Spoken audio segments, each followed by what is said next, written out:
মৰমৰ ছাত্ৰ-ছাত্ৰীসকল আমাৰ চেনেলৰ অন্য এটা ভিডিঅ'লৈ মই তোমালোক সকলোকে স্বাগতম জনাইছো। ইয়াৰ আগৰ পাৰ্টত মই এৰোমেটিচিটি চেপ্টাৰৰ পিছত কোঅৰ্ডিনেশ্যন কেমিষ্ট্ৰি ইনঅৰ্গেনিক পাৰ্টৰ পৰা এটা চেপ্টাৰ ষ্টাৰ্ট কৰিছিলো আৰু তাতে কোঅৰ্ডিনেশ্যন কেমিষ্ট্ৰিত মই তোমালোকক অলৰেডি কৈছিলো যে চেপ্টাৰটো বহুত বেছি ইজি হয় আৰু তোমালোকৰ একদম মিনিমাইজ পাৰ্ট এটা তাতে কভাৰ কৰিছে। সেইকাৰণে মই পাৰ্ট 1ত অলমোষ্ট তোমালোকক কোঅৰ্ডিনেশ্যন কেমিষ্ট্ৰি চেপ্টাৰটো তোমালোকৰ 3rd সেমিষ্টাৰৰ সিলেবাছত থকা প্ৰায় অলমোষ্ট গোটেইখিনি টপিক মই কমপ্লিট কৰিছো বুলি ক'ব পাৰি, কিন্তু তাৰে দুই এটা বস্তু ৰৈ গৈছিলে আৰু সেইটো মই আজি পাৰ্ট 2 তোমালোকৰ বাবে লৈ আহিছো। তো আশা কৰিছো পাৰ্ট 1 তোমালোকে খুব ভালকৈ বুজি পাইছা। কোনোবাই যদি নতুনকৈ মোৰ চেনেলটো চাই আছা তেতিয়াহ'লে পাৰ্ট 2 টো চোৱাৰ আগতে পাৰ্ট 1 টো কোঅৰ্ডিনেশ্যন কেমিষ্ট্ৰি চাই ল'বা, তেতিয়া তোমালোকে পাৰ্ট 2 টো বুজাত খুব বেছি সহায় হ'ব। তে আহা আজি আমি নেক্সট পাৰ্টখিনিৰ মাজলৈ যাওঁ। সো ইয়াৰ আগতে মই কৈ আছিলো যে কোঅৰ্ডিনেশ্যন কম্পাউণ্ডছত তোমালোকক কি উলিয়াবলৈ আহিব, এটা কোঅৰ্ডিনেশ্যন কম্পাউণ্ডছৰ তোমালোকৰ হাইব্ৰিডাইজেশ্যন উলিয়াবলৈ আহিব, মেগনেটিক বিহেভিয়াৰ উলিয়াবলৈ আহিব, মেগনেটিক মোমেন্ট উলিয়াবলৈ আহে, তাৰপিছত তাৰ জিঅমেট্ৰি বা শেপটো উলিয়াবলৈ আহে। অলমোষ্ট এইকেইটা কথাই তোমালোকৰ এক্সাম অৰিয়েণ্টেড হয়, এক্সামত আহিব। আমি কেইটামান কমপ্লেক্সো কৰিছিলো, সেইকেইটা মই কোঅৰ্ডিনেশ্যন নাম্বাৰ 4 থকা কৰিছিলো। কোঅৰ্ডিনেশ্যন নাম্বাৰ 4ত দুটা জিঅমেট্ৰি পসিবল হয়, one is tetrahedral geometry and another is square planar geometry. তো আমি মেবি এটা স্কোয়াৰ প্লেনাৰৰ এক্সাম্পল এটা কৰিছিলো আৰু এটা টেট্ৰাহেড্ৰেলৰ এক্সাম্পল কৰিছিলো। তেতিয়া মই তোমালোকক কৈছিলো যে কোঅৰ্ডিনেশ্যন নাম্বাৰ 6 থকা মানে কম্পাউণ্ডছ বিলাকেও এক্সিবিট কৰে আৰু 6 থকা কম্পাউণ্ডছ বিলাকৰ দুটা তোমাৰ মানে দুটা কেছ থাকে, এটা হৈছে ইনাৰ অৰবিটেল কমপ্লেক্স আৰু এটা থাকে আউটাৰ অৰবিটেল কমপ্লেক্স। দুটাৰে কিন্তু জিঅমেট্ৰিটো অক্টাহেড্ৰেলে হয়। তো আজি আমি সেইকেইটা এক্সাম্পল হিচাপে লওঁ। তো ফাৰ্ষ্ট এক্সাম্পলটো হৈছে CONH3 whole 6 3+। তোমালোকৰ সিলেবাছত মেবি এইটোৱে আছে, তোমালোকৰ যোনটো মেইন বুকখন টেক্সট বুকখন ফৰ কেমিষ্ট্ৰি 3 তাৰে পেজ নাম্বাৰ তোমালোকে দেখা পাবা 67 পেজ নাম্বাৰত 67 পেজ নাম্বাৰ তাতে এটা কমপ্লেক্স আছে। তো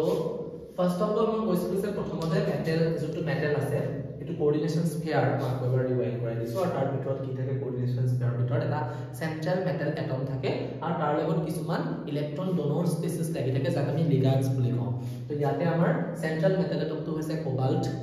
আয়ন আৰু NH3 টো যাক আমি এমাইন বুলি কওঁ যেতিয়া কি লিগাণ্ড হিচাপে থাকে সেইটো লিগাণ্ড হিচাপে ইয়াতে আছে। তো প্ৰথমতে CO কোবাল্টৰ এটমিক নাম্বাৰ 27। তো তোমালোকে কনফিগাৰেশ্যনটো লিখিবা, electronic configuration argon 4s2 3d7। তোমালোকে এটা বস্তু চাবা, যেতিয়া 4s2 আছে 3d ৰ পিছত 4s আছে, 4s থাকিলে 4p থাকিব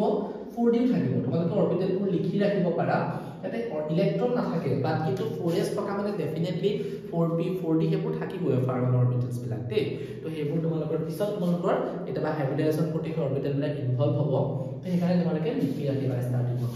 তাৰ পিছত আমি অক্সিডেশন ষ্টেট দিলাম। তো এই কমপ্লেক্সটো চোৱা কোবাল্টক x বুলি ধৰা প্লাস 6 ইনটু এমাইন এটা কি লিগাণ্ড নিউট্ৰেল লিগাণ্ড। তো নিউট্ৰেল লিগাণ্ড হলে ইয়াৰ 0 দিম আৰু গোটেই কমপ্লেক্সটোৰ ওপৰত কিমান আছে প্লাস 3 আছে। তো সেইকাৰণে আমাৰ ইয়াতে কিমান হ'ব প্লাস 3 আৰু হ'ব অক্সিডেশন ষ্টেট। তো এটা কোবাল্ট 3 যেটা অক্সিডেশন ষ্টেট ওলাম সদায় ইলেক্ট্ৰন কোৰ পৰা ওলাই আউটাৰ অৰবিটেলৰ পৰা ইলেক্ট্ৰনছ বিলাক ৰিমুভ হয়।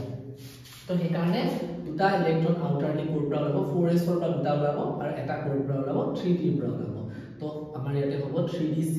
3d ছটা ইলেক্ট্ৰন থাকিব, 4s0 4p0 4d0। কিনেকে নিশ্চয় বুজি পাইছা, একদম ইজি। তাৰ পিছত এটা আমি এটা ড্ৰ কৰিলে কি হ'ব, এইটো 3d d অৰবিটেল পাঁচটা থাকে, dxy dyz dzx dx² y² আৰু dz²। তো এটা ছটা ইলেক্ট্ৰন পুট কৰা 1 2 3 4 5 6 এইটা ছটা ইলেক্ট্ৰন। তাৰ পিছত 4s টো খালি আছে, তাৰ পিছত 4p টো তোমাৰ কি আছে খালি আছে আৰু 4d ও আছে। পিছলে যদি লাগা হয় আমি তেতিয়া আকৌ 4d টো ড্ৰ কৰিম। তাৰ পিছত তুমি লিগেণ্ডটো চোৱা। তো লাষ্ট ক্লাছ মই স্পেক্ট্ৰোকেমিকেল সিৰিজটো দি দিছিলো আৰু তাতে মই কৈছিলো যে এমাইন টু ৱাটাৰৰ পিছৰ খিনি কি হয় ষ্ট্ৰং লিগাণ্ড হয়। ষ্ট্ৰং লিগাণ্ডে কি কৰে আনপেয়াৰ্ড ইলেক্ট্ৰন বিলাকক পেয়াৰ আপ কৰে আৰু ৱাটাৰৰ আগৰ খিনি কি আছিল উইক লিগাণ্ড আছিল আৰু উইক লিগাণ্ডছ বিলাকে আনপেয়াৰ্ড ইলেক্ট্ৰনক পেয়াৰ আপ কৰিব নোৱাৰে। তো ইয়াতে আমাৰ লিগাণ্ডটো কি হৈছে এমাইন। তো সিন্স এমাইন এমোনিয়া নহয় দেই, এইটো amine is a strong ligand so it will pair up the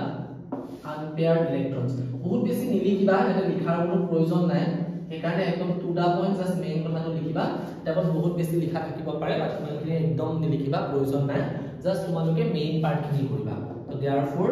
CO3+ এটা কি হ'ব যেহেতু এটো পেয়াৰ আপ কৰিব ষ্ট্ৰং লিগান তো এটো ইয়াৰ লগত পেয়াৰ আপ হ'ব এটো ইয়াৰ লগত পেয়াৰ আপ হ'ব তো কেনেকুৱা হৈ যাব সোৱা এটো তো অলৰেডি পেয়াৰ আছিল এই থাৰ্ড আৰু সেকেন্ড ইলেক্ট্ৰনটো ইয়াতে পেয়াৰ হ'ব ফোৰ্থ আৰু ফিফথটো ইয়াতে পেয়াৰ হ'ব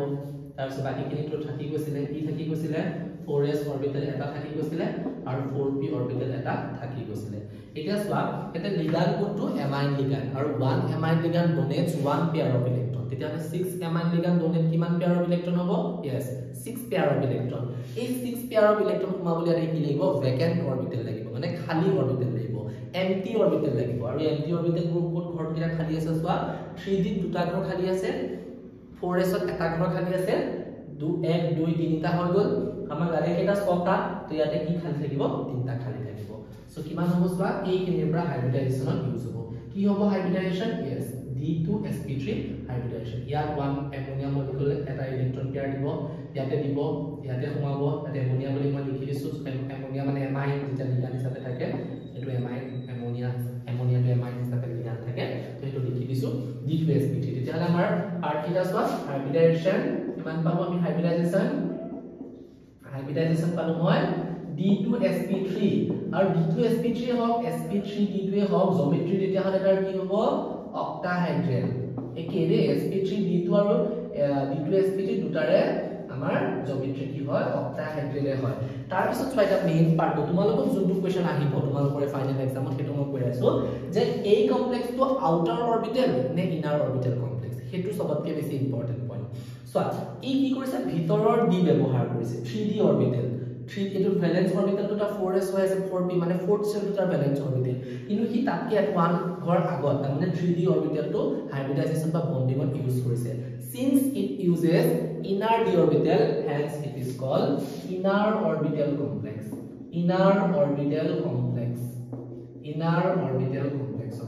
তাৰ পিছত এটা কোৱেশ্চন আহিব হাই স্পিন কমপ্লেক্স নে লো স্পিন কমপ্লেক্স তোমালোকক এনেকৈ আহিব পাৰে যে প্ৰুভ দ্যাট এটো হাই স্পিন বা এটা কমপ্লেক্স দি দিব লো স্পিন বুলি প্ৰুভ কৰিব দিব তেনেকুৱা কোৱেশ্চনছ আহিব তো ইয়াতে তোমালোকে দেখিছা এটা আনপেয়াৰ্ড ইলেক্ট্ৰনত 1 স্পিন কে থাকে স্পিন মানে আমি জানো স্পিন কোয়ান্টাম নাম্বাৰ পৰা আহে প্লাস মাইনাস হাফ ইলেক্ট্ৰন এটা ৰোটেশনত এবাৰ হয়তো লেফট সাইডে ৰোটেট হ'ব পাৰে নহলে ৰাইট সাইডে ৰোটেট হ'ব পাৰে তো প্ৰবাবিলিটি কিমান হ'ব 1/2 হ'ব ডেফিনেটলি তো গতিকে আমাৰ যোনটো স্পিন কোয়ান্টাম নাম্বাৰ আছে ms এটো আছে প্লাস মাইনাস হাফ তো ইয়াৰ পৰা আছে spin quantum number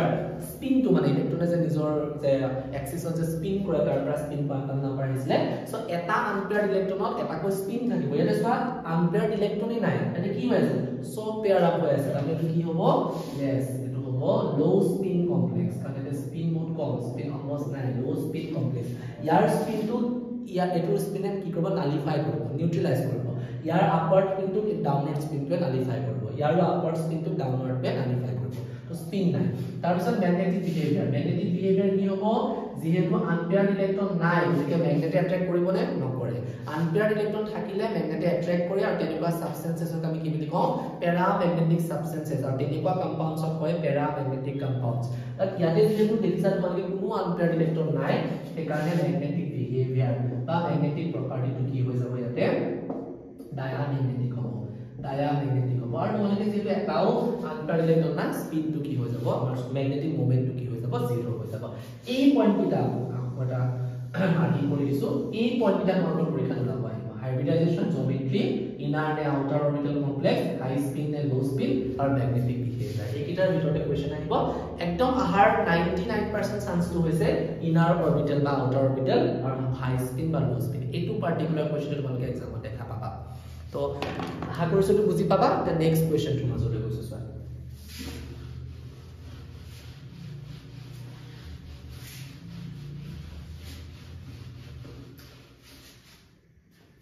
next question तो আছে COF6 तो यार तो सेंट्रल मैग्नेटम तो कोबाल्ट है तो कोबाल्ट तो আমি লিখি লম 27 তো গটিকে R1 4s2 3d7 4p0 4d0 তাৰপিছত অক্সিডেশন ষ্টেট চোৱা কোবাল্টৰ X plus 6 into আগতে এমাইন কি আছিল নিউট্ৰেল লিগান এখানে 0 পাতিছিল বাট ইয়াতে F টো এটা কি হেলোজেন এটম আৰু হেলোজেনৰ আউটপুট কি চাৰ্জ থাকে -1 থাকে তো গতিকে 6 into -1 গোটেই কমপ্লেক্স গ্ৰুপত কিমান চাৰ্জ আছে -3 তো গতিকে কিমান হ'ব X plus into -6 equal to -3 X equal to কি হ'ব -3 plus 6 মানে X equal to কি হ'ব +3 হ'ব হৈছে তো গতিকে কোবাল্ট 3+ হোৱাৰ লগে লগে আগৰটোৰ নিচিনাই ইয়াৰ পৰা কি হৈ যাব দুটা ইলেক্ট্ৰন ইয়াৰ পৰা ওলাব এটা ইয়াৰ পৰা ওলাব সো 3d6 4s to 0 এ থাকিব 4p0 4d0 কিন্তু আগৰ কমপ্লেক্সটোৰ নিচিনা একেই হয় এক্সাক্ট একেই হয় তাৰ পিছত এটা ডিফাৰেন্সটো আহিব এটা মই ড্ৰ কৰিম চোৱা ড্ৰ কৰিলে কি হ'ব 1 2 3 4 5 6 এটো আছে 3d অৰবিটেল এটো 4s অৰবিটেল এটো 4p অৰবিটেল আৰু এটো হ'ব 4d অৰবিটেল 4d ওকে তাৰ পিছত এতিয়া মোৰ ডিফাৰেন্সটো হ'ব যে এই যোনটো তোমালোকৰ আগতে লিগান আছিল amine লিগান which is a strong ligand now ligand কি আছে F- which is a weak ligand and that is the most important difference between these two complexes আৰু so since F- is a weak ligand so it will not pair up the unpaired electrons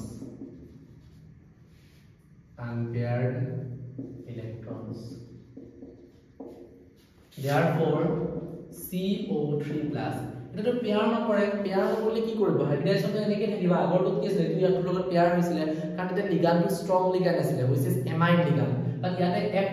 fluoride লিগান আছে যোনটো আমাৰ pair up কৰিব নোৱাৰে because এটা এটা week লিগান তো গতিকে এক্সাক্ট এনেকৈ থাকিব হাইব্ৰিডাইজেশনটো মানে ইলেক্ট্ৰনিক কনফিগাৰেশনটো তো গতিকে এটা যে যেনেকৈ আছে তেনেকৈ লিখি দিলা 3d তাৰ পিছত 4s তাৰ পিছত 4p তিনটা আৰু 4d পাঁচটা অৰবিটেল ওকে এতিয়া চোৱা এটা F- এ 1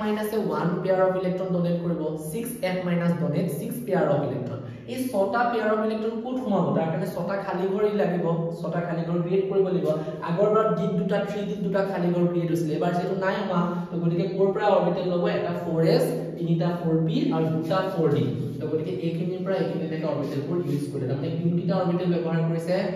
sp3d2 এই sp3d2 তেতিয়ালে আহা এই বস্তুখিনি লিখি লও কি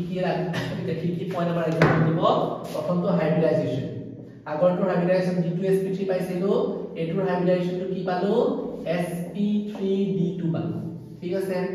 তাৰপিছত আউটাৰ অৰবিটেল কমপ্লেক্স নে ইনাৰ অৰবিটেল কমপ্লেক্স ই বাহিৰৰ 4d ব্যৱহাৰ কৰিছে আগৰটোৱে ভিতৰৰ 3d অৰবিটেল ব্যৱহাৰ কৰিছে বাহিৰৰ 4d অৰবিটেল ব্যৱহাৰ কৰিছে হেকাৰণে কি হ'ব এটো হ'ব এটা আউটাৰ অৰবিটেল কমপ্লেক্স কাৰণ ই বাহিৰৰ 4d অৰবিটেল ব্যৱহাৰ কৰিছে হাই স্পিন না লো স্পিন আছে চোৱা চাৰিটা আম্পেয়াৰ ইলেক্ট্ৰন আছে গতিকে এটো হ'ব এটা হাই স্পিন কমপ্লেক্স ম্যাগনেটিক বিহেভিয়াৰ কি হ'ব বাৰু ইয়াত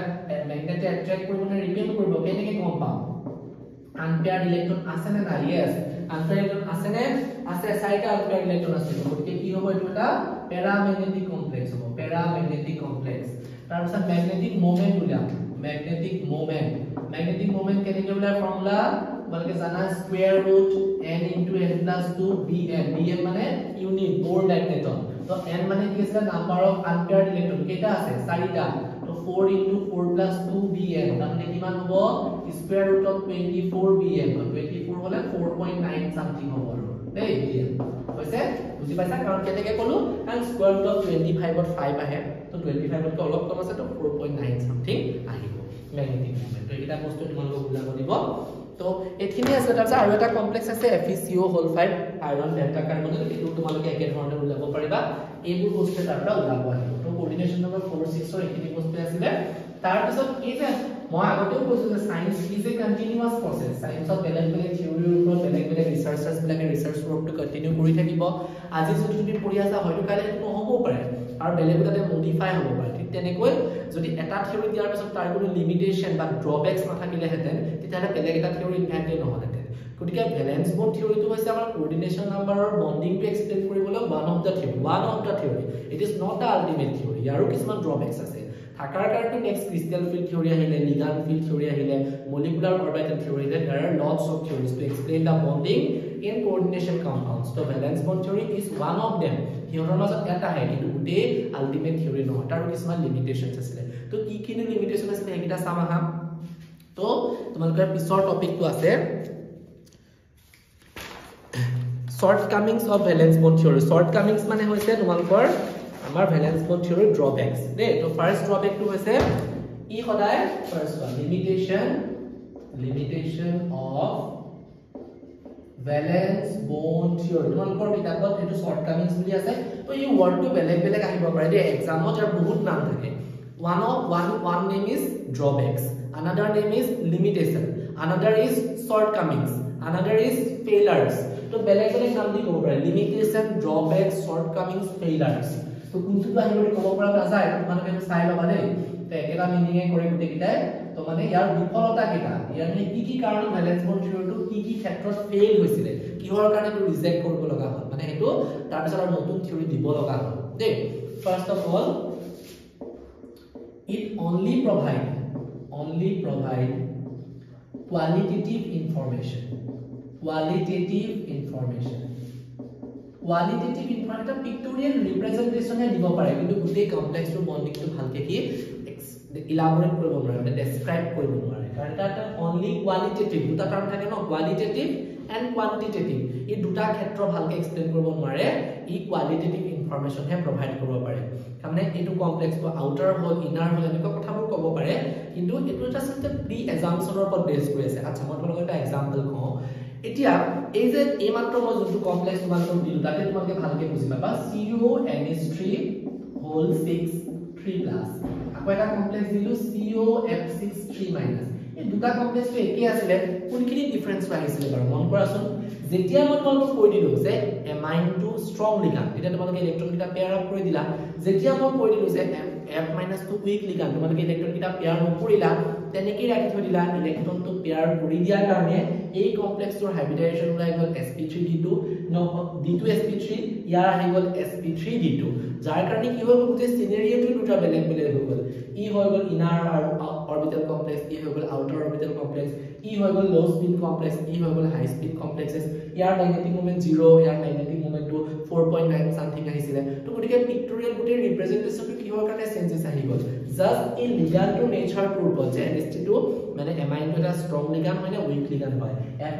ষ্ট্ৰং হয় না উইক লিগান্ড হয় জাস্ট এই কথাটোৰ ওপৰত বেছ কৰি দুটাৰ মাজত ডিফাৰেন্সেস কিনি আহিলে বাকিটো সব একেই আছিল এই যে ৰিজাল্ট চোৱা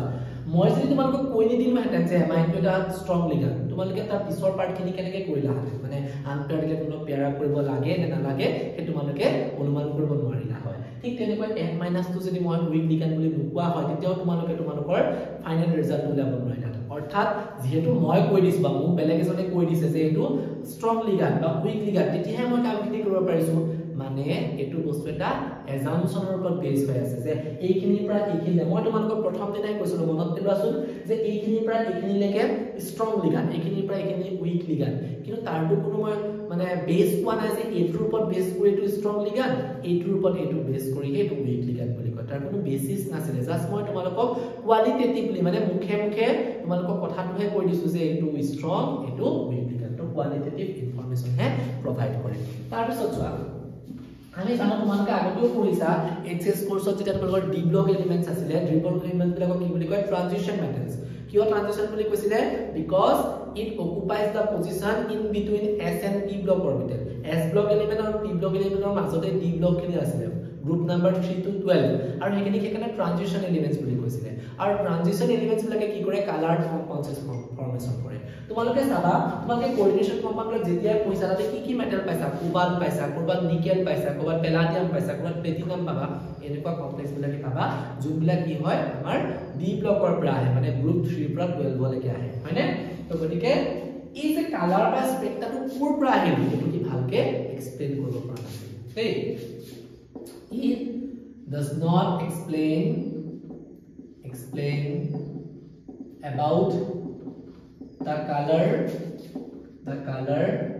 and spectra Spectra word to বুজি পোৱা spectra of complexes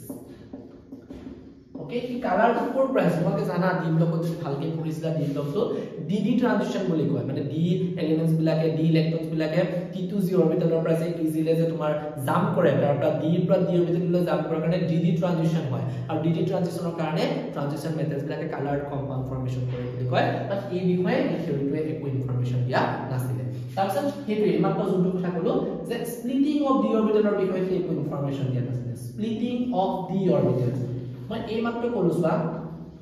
যে প্ৰথমতে ভাবা হৈছিল যে পাঁচটা d অৰবিটেল মই অলপমান তোমাক তথাপি মনত পেলাই দিছো পাঁচটা d অৰবিটেল মানে কি পাঁচটা অৰবিটেল dxy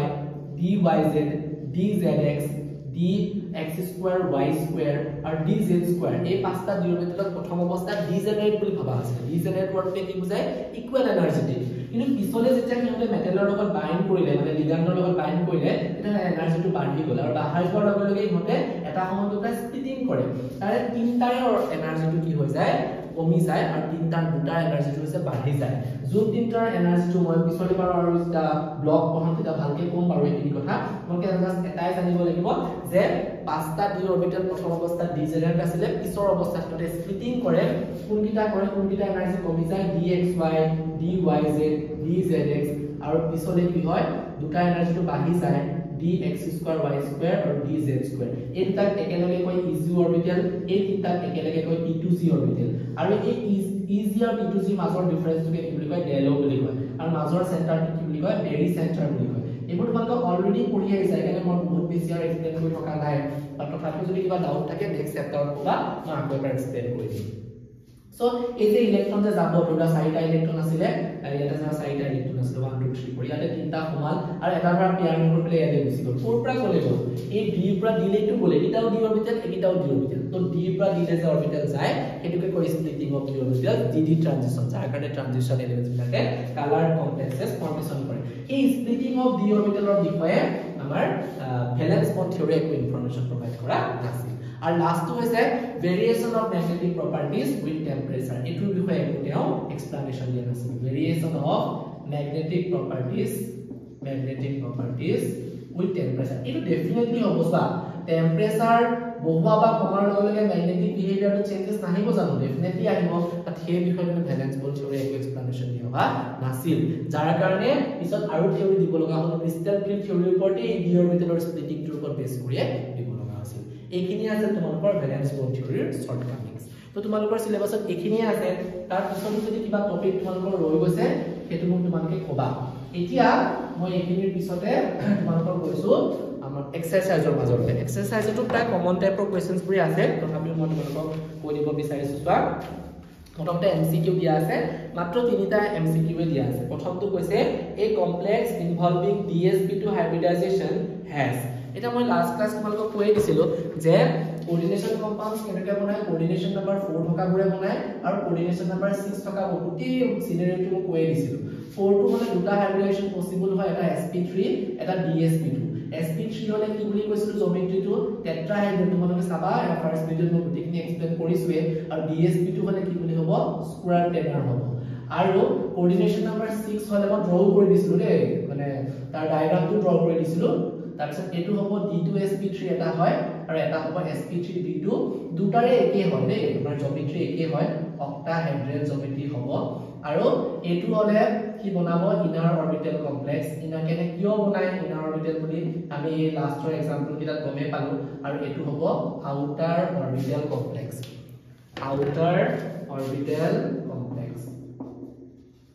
হৈছে এখিনি আছে তো গতিকে তো অপচনটো কোনটো ৰাইট হ'ব তোমালোকে এতিয়া অনুমান কৰিব পাৰিছে দা কমপ্লেক্স ইনভলভিং dsp2 হাইব্ৰিডাইজেশন কি হ'ব অপচন সি স্কয়াৰ টেনাৰ জিওমেট্ৰি তাৰ পিছত আহি গ'ল ফাৰ্স্ট কোৱেশ্চনটোৰ পিছত সেকেন্ড কোৱেশ্চনটো সেকেন্ড কোৱেশ্চনটো কৈছে যে NiCl4 2- ion is paramagnetic NiCl4 2- এটো প্যাৰামেগনেটিক বুলি কৈছে মানে ম্যাগনেটিক বিহেভিয়াৰটো প্যাৰামেগনেটিক মানে ম্যাগনেটে অ্যাট্ৰাক্ট কৰে ম্যাগনেটে কেতিয়া অ্যাট্ৰাক্ট কৰে যেতিয়া তাত আনপেয়াৰ্ড ইলেক্ট্ৰন থাকে হেবুলি বাৰু কৈ দিছে ম্যাগনেটিক বিহেভিয়াৰটো তাতে কৈ দিছে and it involved the following hybridization তোমালোকক হাইব্ৰিডাইজেশন টো উল্লেখ কৰিছে তো চোৱা নিকেল এটা মেটালটো নিকেল আছে নিকেল এটমিক নাম্বাৰ 28 তো আৰ্গন 4s2 3b8 4 4p0 এখিনি গৈ থাকিব তাৰ পিছত এটা ইয়াৰ অক্সিডেশন নাম্বাৰ হোৱা x + 4 * -1 = -2 x - 4 = -2 that is x = +2 so নিকেলৰ +2 oxidation ষ্টেটত কি হ'ব 4s পৰা দুটা ইলেক্ট্ৰন গুচি যাব so কি থাকিব 4 3d8 থাকিব 4s0 4p0 তো এটা কি থাকিব ইয়াতে 3d8 হলে কিমান হ'ব 1 2 3 4 5 6 7 8 আৰু ইফালে হ'ব 4s আৰু ইফালে হ'ব 4p হৈছে তো তাৰ পিছত এতিয়া চোৱা 1 Cl- ligand donates 1 pair of electron গতিকে 4টা Cl- A 4 pair of electron দিব 4 pair of electrons ৰাখিবৰ কাৰণে 4টা খালি ঘৰ লাগিব তো এতিয়া Cl- এটা weak ligand since Cl- is a weak ligand কি pair up কৰিব পাৰিব জানো নোৱাৰে weak ligand so it cannot pair up গতিকে এতিয়া তো আমাৰ হাইব্ৰিডাইজেশনটো একে ধৰণে থাকি যাব তো গতিকে এতিয়া 4টা ঘৰ যে ল'ব এই 4টা ঘৰ ক'ৰ পৰা ল'ব yes এটা s ৰ পৰা 3টা p ৰ পৰা গতিকে হাইব্ৰিডাইজেশনটো কি হৈ যাব sp3 হাইব্ৰিডাইজেশন এইকিটা ইনভলভ কৰিব ইয়াৰ এটা Cl- ইয়াৰ এটা Cl- ইয়াৰ এটা Cl- ইয়াৰ এটা Cl- তো কোনটো অপচন শুদ্ধ হ'ব ফাৰ্স্টটো আছিল dsp2 সেকেন্ডটো আছিল তোমাৰ sp3 তাৰ পিছত d2 sp3 আছিল তাৰ পিছত sp3d তো গতিকে আমাৰ কি হৈ যাব এবাৰ sp3 টো কাৰেক্ট আনসাৰ হ'ব হৈছে আহা 2 নম্বৰ পিছত আগৰটো অলপ তোমালোকৰ সকে নিশ্চয় ধৰিবৰ কাৰণে প্ৰবলেম হ'ব পাৰে ইনটু কি হৈছিল মাৰ্কাৰটোৰ তো আহা এটা 3 নম্বৰ কোৱেশ্চনটো যাও এটা সকে নিশ্চয় ধৰিব পাৰিছা 3 নম্বৰ কোৱেশ্চনটোত কৈছে which of the following description of hybridization is not correct কোনটো কাৰেক্ট নহয় দে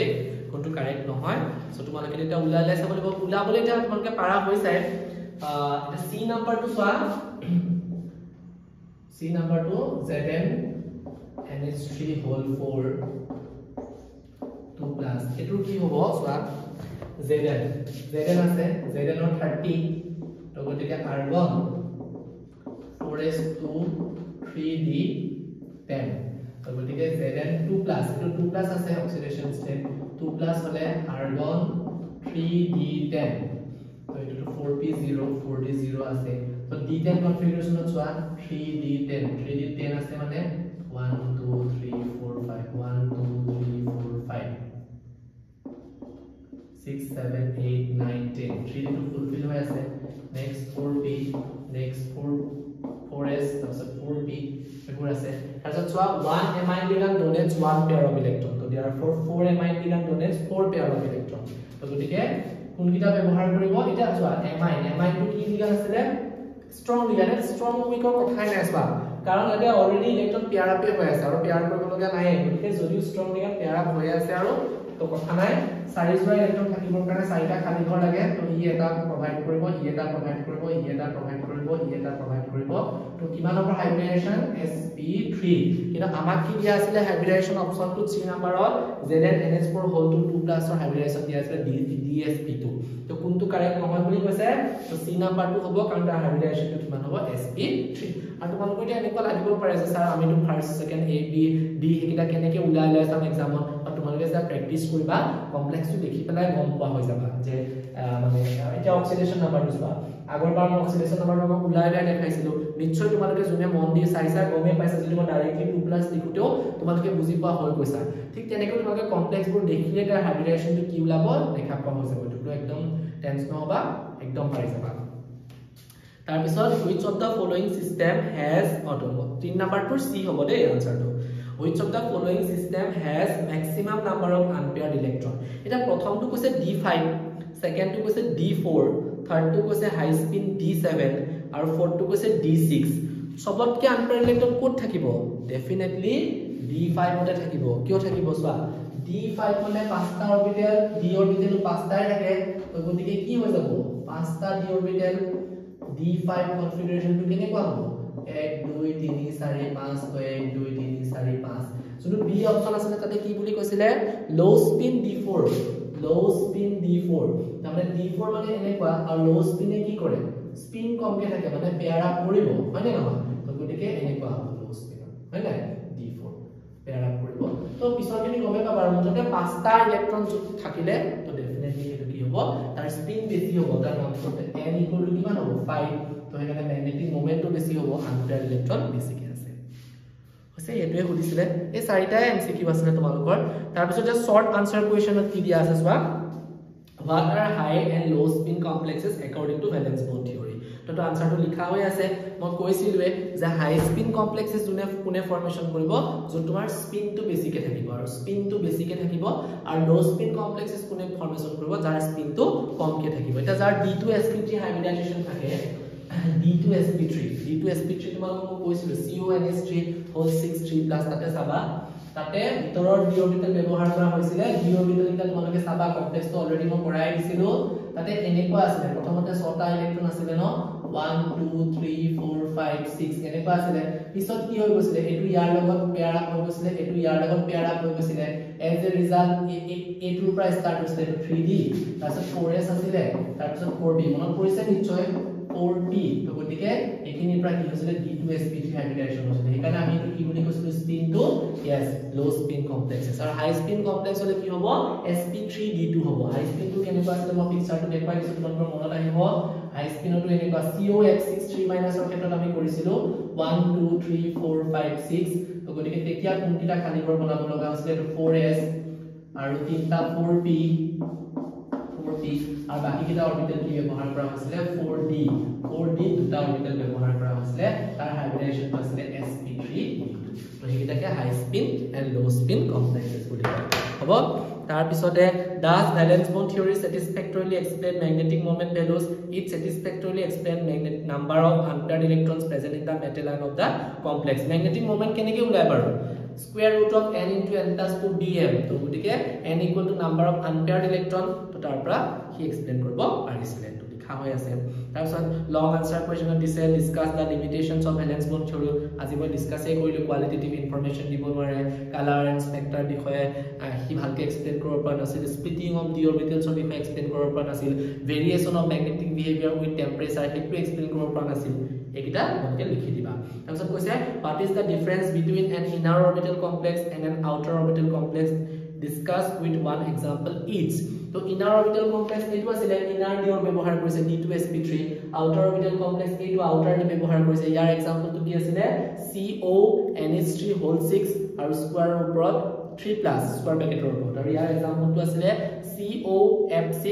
আৰু স্কয়াৰ ব্ৰেকেটৰ ওপৰত 3- বেলেগ এক্সাম্পল দিলেও হ'ব বাট এইকিটা এক্সাম্পল যেহেতু তোমালোকৰ টেক্সট বুকতো আছে আৰু মই এক্সপ্লেইন কৰিছিলো একাৰণে সুন্দৰকৈ দি দিব পাৰিবা তাৰ পিছত what is the number of unpaired electrons in tetrahedral NiCO whole 4 complex unpaired electron উলাবলে মই শিকালোৱে যে কেনেকৈ উলাই এনেকৈ ধৰৰা কি যেনেকৈ নিকেল টু লবা নিকেলৰ অক্সিডেশন ষ্টেট উলিয়াবা তাৰ ইলেক্ট্ৰনিক কনফিগাৰেশন টু লিখিবা লিগান্ড টু চাবা স্ট্ৰং নে উইক যেনেকৈ আমি আগৰ কিটা ম্যাগনেটিক বিহেভিয়াৰ এবোৰ চাইছিলো তেতিয়া আনপেয়াৰ্ড ইলেক্ট্ৰন কম মে পাই গৈছিল যেনেকৈ ইয়াতে আনপেয়াৰ্ড ইলেক্ট্ৰন 0 ইয়াতে আনপেয়াৰ্ড ইলেক্ট্ৰন 4 তো তেনেকুৱাকে আনপেয়াৰ্ড ইলেক্ট্ৰনটো উলাই দিবা তাৰ পিছত এখিনি আছিল limitations of valence bond theory again কৈছে তাপা এটা কমপ্লেক্স দি দিব এই লাস্ট কোৱেশ্চন টু সোৱা কমপ্লেক্স এটা ডায়ামেগনেটিক বুলি প্ৰুভ কৰিব দিব এটা বেলেগ এটা কমপ্লেক্স পেৰামেগনেটিক বুলি প্ৰুভ কৰিব দিব এটা কমপ্লেক্স দিব যাক আউটাৰ অৰবিটেল বুলি প্ৰুভ কৰিব দিব এটা ইনাৰ অৰবিটেল বুলি প্ৰুভ কৰিব দিব এটা কমপ্লেক্স গিভেন থাকিব যাক তুমি হাই স্পিন দেখাব লাগিব এটা লো স্পিন দেখাব লাগিব এটা ডায়ামেগনেটিক দেখাব লাগিব এটা পেৰামেগনেটিক দেখাব লাগিব তো এইখিনি কোৱেশ্চন আহিব ইয়াৰ বিহত দেখো কোৱেশ্চনস নাহে তো অলৰেডি এখিনি আছিল তোমালোকৰ কোঅৰ্ডিনেশন কেমিষ্ট্ৰি দুটা পাৰ্টত মই গুটেখিনি বস্তু কভাৰ কৰি দিছো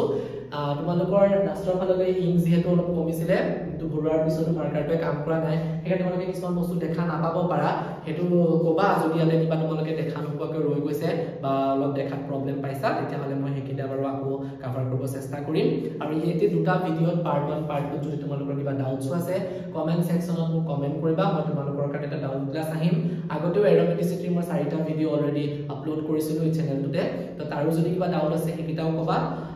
আগৰ ভিডিঅ কিটাটো তোমালোকে খুব ভালকে ৰেসপন্স কৰিছা তাৰ বাবে থ্যাংক ইউ আৰু দুজনমান ষ্টুডেন্টে তাতে কমেন্টও কৰিছিলে যে অক্সিডেশন এন্ড ৰিডাকশন চেপ্টাৰটো তোমালোকক পঢ়াব লাগে এক্সাম যেহেতু ডিসেম্বৰত আহি আছে সেইকাৰণে মই নেক্সট চেপ্টাৰটো তোমালোকৰ ৰিকুৱেষ্ট ৰাখি পেলাই অক্সিডেশন এন্ড ৰিডাকশন চেপ্টাৰটো ষ্টাৰ্ট কৰিম আৰু খুব সোনকালে আনিম হয়তো কালি পৰহিৰ ভিতৰতে তোমালোকে অক্সিডেশন ৰিডাকশনৰ ভিডিঅ পাই যাবা তে ভিডিঅবোৰ চাই থাকিবা থ্যাংক ইউ